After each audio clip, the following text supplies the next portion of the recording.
Good morning. Welcome to the first UMSEC seminar in the fall 2019.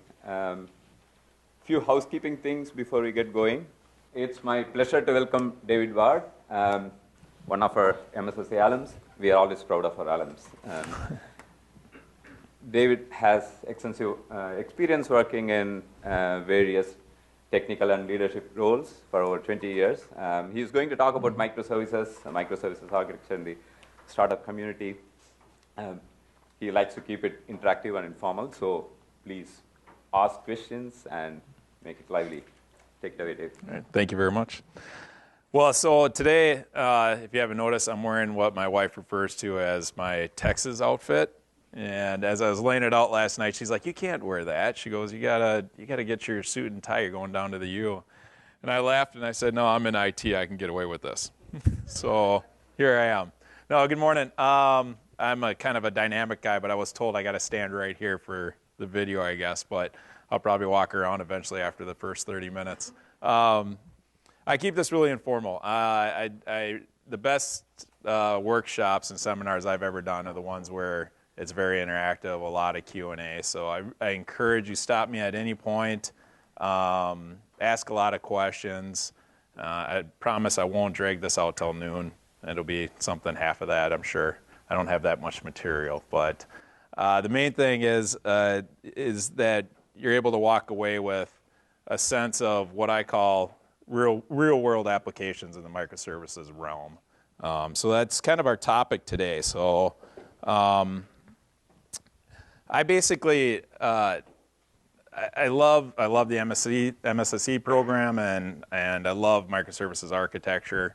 I'm not a typical, I guess what you'd call an intellectual person. I've been in the industry for 20 years. I've been a consultant for 15 of that. So my whole world has always been revolved around how quickly can you get something up and running in a practical world. So I don't have the luxury that maybe some of you have where you can start a project from scratch and you can architect it out and you can see it all the way through the end. I'm usually brought in somewhere in the middle, somewhere towards the end, maybe in a lot of projects where they're not going the right way. So I quickly move and I try to get stuff up and running, which is why I'm kind of here today, to kind of bring in that practical sense for microservices and how it helps fast track a lot of that in the industry and in the places that we're working.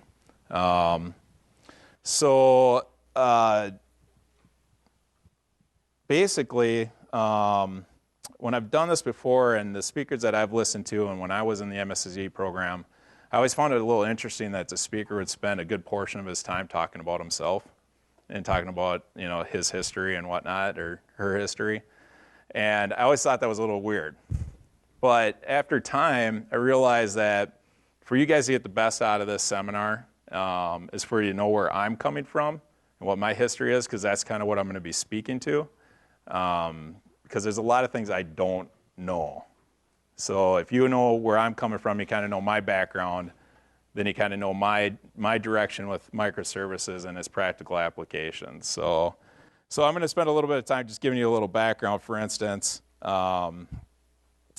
like I said, I have experience in some areas, but not others. So I spent a lot of time doing SOA frameworks. But for instance, I have absolutely no experience in embedded systems. So raise your hand if you work on embedded systems at your job. Okay, that's how it was in my program. Actually, there's a lot more in my program. We had, I think, probably 75% of my classmates were embedded systems. Anybody from Lockheed Martin here? Anybody? We had 6 classmates in my class from Lockheed Martin, right, Michael? Yeah. And Michael's one of my classmates from 2013. So I don't know anything about embedded systems. As a matter of fact, I'm just touching on IoT right now. So that just kind of gives you a background of why I'll be talking about microservices from more of like a business aspect and business applications, and won't be able to cover some of that area. I've done a ton of web API development. Hence why I'm here, right? So if you can imagine, I spent a lot of time in the back end, and I'll be the first one to tell you I am a horrible JavaScript developer. I can't even do UI UX development. So that kind of gives you a little bit of background of that. But in the end, I'm still a programmer at heart, so I always like to throw this up there because I like to just leave that to the DevOps guys, right?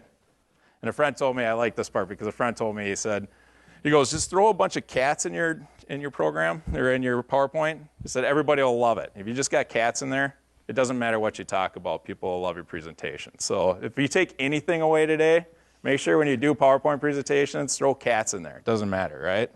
So anyways, I'm going to break the ice today with just a quick little trivia. I just got back from New York City for my first time last weekend, and I just had to share this part with you, just kind of get the juices flowing and get things going. I did, how many, raise your hand if you're married. I just got to ask. Okay, all right, a good portion here. So if you're like me, you procrastinate. Well, you're all in IT, so I know you all procrastinate. So my wife's birthday's in January, and she came to me, 6 months before and says, all I want for my birthday is tickets to the Hamilton play at the Guthrie, right? Who has been to the Hamilton play? All right, okay. All right, so you know it's fantastic, right? Okay. I procrastinated, tickets sold out, and so I went back to her and said, well, what else do you want for your birthday? And she said, I just want to go to the Hamilton play. I'm like, okay, all right. So I'm scrambling. I look online, and I found open tickets to, Broadway in New York City. So what the heck? I'm going to buy her tickets to Broadway in New York City. So what could have been a $200 birthday present turned into like a $4,000 birthday present. So I just want to tell you guys, don't procrastinate when it comes to birthday presents. That's kind of it. But I want to share a little trivia. Have anybody been to New York? Raise your hand. Been to New York City? Okay. Have you guys seen these grocery stores on the corner? Yeah. Every corner has a grocery store. Well, oh, see, you took it right out of there. That was going to be the trivia question. All right. So who else, raise your hand if you knew what the answer was. Well, I didn't know this. Okay, I'm a small town boy from the Midwest. I didn't know this. Anyways, they call them bodegas. But this is the best part. Everybody seen a bodega cat? All right, so apparently in New York City, they have a rat problem. I didn't know this until I got down there. And apparently at every grocery store, every bodega, there's a bodega cat. All right? So these are just some I pulled up on the internet. This is my favorite one right here. All right. So like I said, if you put a PowerPoint presentation together, throw some cats in there, because that's just a good way just to kind of get the juices rolling. So let me give you a little history before we kind of get into this. I'm a small town boy from down by Mankato.